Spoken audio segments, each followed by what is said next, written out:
Quand Allah a créé, comme il le dit, subhanahu wa ta'ala, le ciel et la terre, il les a appelés de se soumettre à lui bon gré, mal gré, ils ont dit, nous nous soumettons bon gré.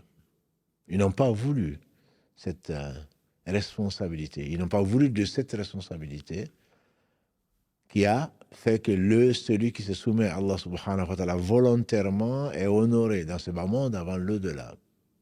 Et ce sont tous les prophètes que Dieu les bénisse. Et tous ont prié en particulier. Pourquoi? Parce que Allah nous le dit dans le Coran. Et pourtant, il n'y a pas l'espace de 4 doigts, disait le prophète sallam, un jour meilleur qu'aujourd'hui. On a entendu un grand bruit. Il était à Médine. Il a dit, le ciel se plaint, c'est le ciel qui se plaint, et il a raison de se plaindre.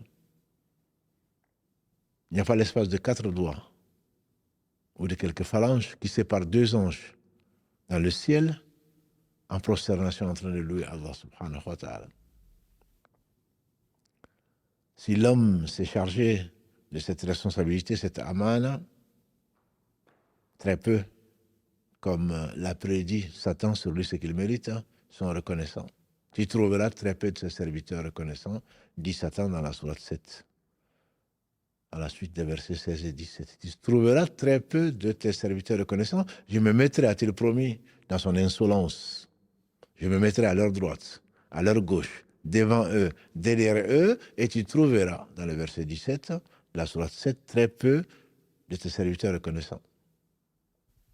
Et donc, les anges qui sont auprès d'Allah subhanahu wa ta'ala, qui peuplent les cieux, qui peuplent la terre, surtout quand on parle d'Allah subhanahu wa ta'ala, qui peuplent ces mosquées, sont en prosternation en train de louer Allah subhanahu wa ta'ala.